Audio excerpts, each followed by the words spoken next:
In today's video, I'm going to teach you how to exporting from AutoCAD to STL for 3D printing. Before we hit export, here is one crucial foundation to cover. Your model needs to be a true 3D object. That means a 3D solid or a watertight mesh. If it's just 2D lines, surfaces, or an open mesh with gaps, it won't export correctly to STL. Watertight simply means every edge is sealed and every face meets cleanly with no holes. Think of it like a container that could hold water without leaking. If here is a gap, a 3D printer will struggle to understand what's inside and what's outside. Once you've confirmed you are working with a proper 3D solid or closed mesh, the quickest way to export is by using the command line. Type STLOUT in the command prompt and press enter. AutoCAD will prompt you to select the 3D solid or solids you want to export. Click to select them, then press enter to confirm.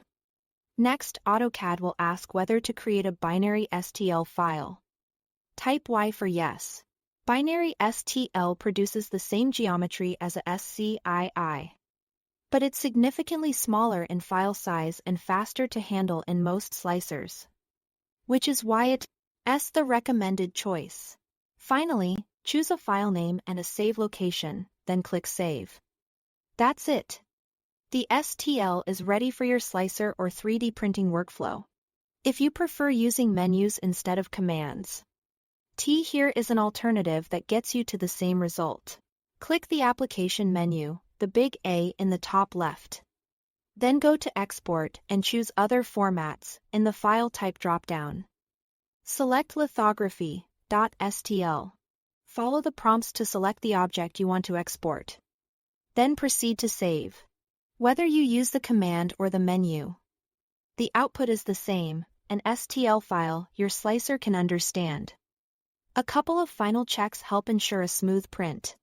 Models should live in positive XYZ space. Many slicers and print workflows assume parts are located with positive coordinates so they land correctly on the virtual build plate. Also, every part you plan to print needs to be a closed, watertight solid. If an area is open or self-intersecting, the print may fail or import oddly. Keeping your geometry clean and closed up front will save a lot of time later.